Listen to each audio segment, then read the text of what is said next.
ஹோட்டலுக்கு போய் சாப்பிட்றதுக்கு எல்லாருக்குமே ரொம்ப ரொம்ப பிடிக்கும். ஹோட்டலுக்கு போனால் ரவை தோசை தான் ஆர்டர் பண்ணுவோம். ஏன்னா அது வந்து வீட்டில் வந்து பார்த்தீங்கன்னா அந்த அளவுக்கு மொறுமொறுப்பாக வராது அப்படின்னு சொல்லிட்டு ஹோட்டலுக்கு போனால் ரவை தோசை ஆர்டர் பண்ணக்கூடியவங்களா நீங்கள் கண்டிப்பாக வீடியோ ஸ்கிப் பண்ணாமல் கடைசி வரையும் பாருங்கள். ரவை தோசை மொறுமொறுன்னு செய்யலாம். அவங்க ஃப்ரெண்ட்ஸ் இது எப்படி பண்ணுறதுன்னு பார்க்கலாம். இப்போ ரவை தோசை பண்ணுறதுக்காக ஃபஸ்ட்டு வந்து பார்த்தீங்கன்னா 1 கப் அளவுக்கு வந்து ரவை எடுத்துக்கிறேன். இப்போ ரவை சேர்த்ததுக்கப்புறம் இதில் வந்து பார்த்தீங்கன்னா 1 டம்ளர் அளவுக்கு மட்டும் தண்ணி சேர்த்து இதை 10 நிமிஷத்துக்கு மட்டும் ஊற விடுங்க. அதிகமாக ஊற விட்டுற வேண்டாம். 10 நிமிஷம் ஊறினா தான் நம்மளுடைய தோசை வந்து பார்த்தீங்கன்னா நல்ல மொறுமொறுப்பாகவும் நல்ல சாஃப்டாகவும் இருக்கும். இப்போ பார்த்தீங்கன்னா 10 நிமிஷம் கழித்து ஓப்பன் பண்ணிவிட்டேன். ரவை பாருங்கள் நல்லா ஊறி இருக்குது.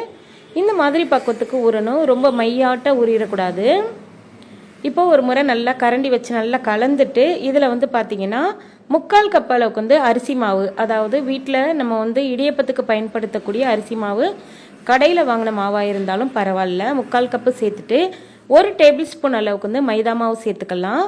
மைதா மாவு சேர்க்கும்போது நம்மளுடைய ரவா தோசை பார்த்தீங்கன்னா நல்ல ஒரு சூப்பரான ஒரு டேஸ்ட்டு, அதே சமயத்தில் அங்கங்கே வந்து பிஞ்சு போகாமல் இருக்க ஹெல்ப் பண்ணும். இது கூட 1 கேரட்டை நல்லா பொடியாக கட் பண்ணிவிட்டு சேர்த்துக்கலாம். 2 பச்சை மிளகாய், 1 இன்ச் அளவுக்கு வந்து இஞ்சியை துருகிட்டு சேர்த்துக்கோங்க. இல்லைனா கட் பண்ணிவிட்டு இல்லைனா பொடியை நறுக்கிட்டு கூட சேர்த்துக்கலாம்.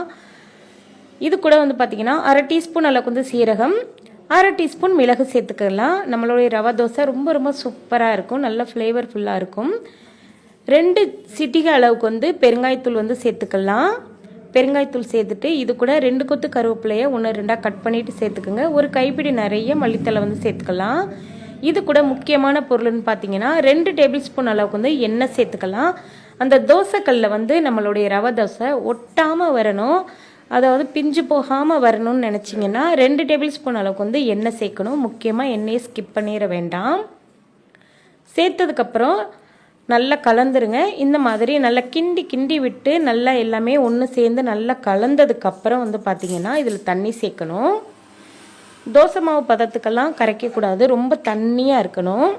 நல்லா தாராளமாக தண்ணி ஊற்றி நல்லா கரைச்சிக்கணும். அந்த கரண்டியில் வந்து பார்த்திங்கன்னா மாவே ஒட்டக்கூடாது, தண்ணி அட்டை இருக்கணும். அந்த அளவுக்கு நீங்கள் வந்து தண்ணி ஊற்றி நல்லா கரைச்சி ரெடி பண்ணிக்கலாம். மாவு புளிக்காமல் எப்படி இருக்கும் தோசை அப்படின்னு கேட்கலாம். ரவை தோசை புளிக்கணும்னு அவசியம் இல்லை. 10 நிமிஷத்துலேயே நம்ம வந்து சூப்பரான ரவை தோசை ரெடி பண்ணிடலாம். பாருங்கள், கப்பில் அள்ளி ஊற்றி காட்டுறேன் பாருங்கள், எவ்வளோ தண்ணியாட்டம் இருக்குது. சூடான தோசைக்கல்லில் கொஞ்சம் தண்ணியை தெளித்து பாருங்கள், நல்லா சூடாக இருக்கணும் தோசைக்கல். நல்லா சூடானதுக்கப்புறம் இப்படி நல்லா இந்த மாதிரி தெளித்து விட்டிங்கன்னா நம்மளுடைய ரவை தோசை ரொம்ப ரொம்ப சூப்பராக முறுமுறுப்பாக இருக்கும். அங்கங்கே கொஞ்சம் கொஞ்சம் கேப் இருக்கும், அதை வந்து ஃபில் பண்ண வேண்டாம். இந்த ரவை தோசை செய்யும்போது அரிசி மாவும் மைதா மாவும் கண்டிப்பாக சேர்த்துக்கோங்க. அப்போ தான் நம்மளுடைய ரவை தோசை வந்து பார்த்திங்கன்னா ஒரு கரெக்டான ஒரு ஷேப்பில் கிடைக்கும். இப்போ பார்த்தீங்கன்னா நல்ல கலர் செவந்து வந்திருக்கு பாருங்கள். அங்கங்கே லைட்டான ஒரு ப்ரௌன் கலர் வந்ததுக்கப்புறம் இதை வந்து பார்த்திங்கன்னா ஒரு பிளேட்டுக்கு எடுத்து மாற்றி வச்சிடலாம். ரொம்ப ரொம்ப குயிக்காக ரவை தோசை வந்து செஞ்சிடலாம். இட்லி தோசைக்கு மாவு இல்லாத சமயத்தில் கண்டிப்பாக இந்த ரவை தோசை ஹெல்ப் பண்ணும்.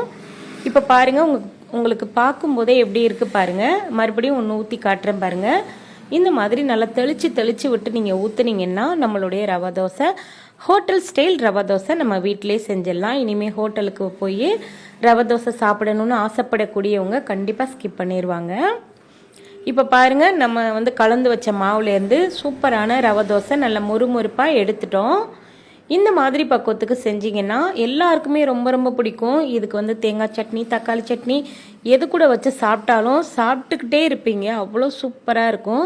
பொதுவாக பசங்களுக்கெல்லாம் பார்த்தீங்கன்னா இந்த மாதிரி ரவை தோசை ரொம்ப ரொம்ப பிடிக்கும். கண்டிப்பாக உங்கள் வீட்டு செல்ல பிள்ளைகளுக்கு இந்த மாதிரி செஞ்சு கொடுங்க. தேங்க்யூ.